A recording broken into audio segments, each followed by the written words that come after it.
おかえりお兄ちゃん。ご飯にする？お風呂にする？それとも、わたし？ I need it!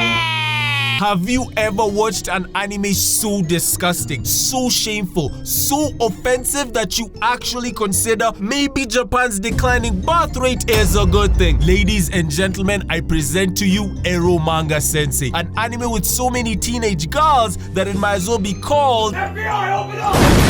The anime. I wouldn't be surprised if not only does R. Kelly love this anime, but that he funded it too, fam. And bro, if you really wanted kiddies, why are you taking trips to scary islands where they might leak your info and ruin your career when you can just join the Catholic Church and get the kids for free? Work smarter, not harder, Robert! The story is about a high schooler named Izumi, a published light novel author. Hold up! How is this guy already writing bestsellers at 15? What, is he the Victor Wembanyama of writing? I was so brain dead at 15 that I don't even know if I had thoughts, fam. But Izumi is out here writing masterpieces? Okay. But since Izumi can't draw, he has his work illustrated by an anonymous artist called Eromanga, who's famous for drawing very naughty pictures. However, we find out that Izumi also has a younger step-sister. I don't like where this is going. Who he takes care of. I'll explain why later. And through a brush of luck, Izumi finds out one day that the artist drawing all his erotic stuff in his book is actually his sister. So Izumi, being the logical individual he is, falls in love with her. Now, if you're a normal, law-abiding citizen, listening to that synopsis was just like going through Diddy's allegations. It made you sick. Normally in anime, the slice of life genre ends up being pretty hit or miss. Stop the cap.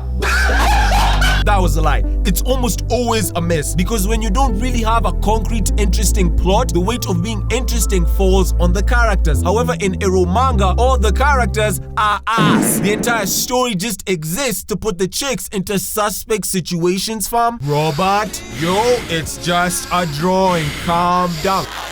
You put that thing away. You put that thing away right now. Stop, no, stop. And don't get me wrong, some of my favorite anime are slice of life. Daily lives of high school boys, Nichijou, and even Kaguya-sama were all amazing to watch. But that was because the characters were deep and multifaceted. They had their own goals, insecurities, different senses of humor, and lives that led them into turning out the way they did. Do you know what my favorite episode of Cowboy Bebop is? The episode where the team accidentally eats mushrooms and ends up tripping balls. Why do I love this episode so much despite nothing happening plot-wise? Each character's trip session was completely different and insightful to their character because the creator made us care about them. That's why when we watch these characters, they don't feel like fictional characters but like people we know and love. Research! Are you seriously analyzing a trashy borderline Shmentai show? Yes. Yes, I am. You must be new to the channel, fam. But the reason Eromanga is because of its creator. And after doing some research, I found out that the creator is called Tsukasa Fushimi. And I pray to the heavens that this isn't your real name because no 43-year-old man should be writing nonsense like this. Lock him up! Why is this man collecting felonies like they're trophies, fam? At least give the FBI a challenge when finding you by hiding your actual name. That's like if you broke into someone's house, stole everything inside, but left a note with your name and address. Toodles, I'm gonna help you, bye! Y'all know what he made before Eromanga. My little sister can't be— oh my days. I'm not finishing that sentence, bro. To any parents watching, don't leave this man unsupervised near any children. He's one of those. Fam, it's really things like this that make me hate the anime industry because my little sister can't be this got a light novel, a manga, 2 seasons of anime, and a video game.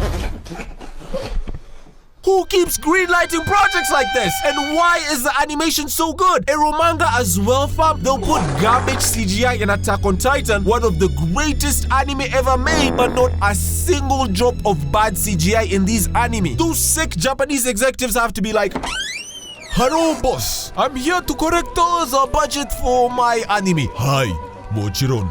But before I give you the budget, how old is your female character? 25 years old. Brother, Get out. Are you here to correct your budget too? Hi, boss. How old is she? 10 years old. Here comes the money. Now, remember I told you that Izumi lives alone with and takes care of his step-sister. The reason he cooks her food and brings it to her room is because she's a shut-in. Basically, it's what happens when you decide to never leave your room, don't go to work or school, and spend all your time beating your meat. Pretty much the life of the average anime fan. Some real-life shut-ins have even spent over 20 years without ever leaving their rooms. But you know what's insane about this? In Japan, the families are so nice that they even feed these waste men and follow their requests. Bruh, if I decided to post something this stupid, my family would be like, Japan, if someone refuses to leave their room for more than 2 days and you want them to get out, just don't feed them. I know, my genius knows no bounds. How can a country be so understanding of waste men who do jack all day when literally a few kilometers farther, they've got babies working triple shifts in warehouses, fam? How? If I haven't made it clear by now, I hate this anime. I hate how it's a romance despite the characters being... So should you watch Eromanga Sensei? Sure. Just know you'll be doing it Inside a jail cell.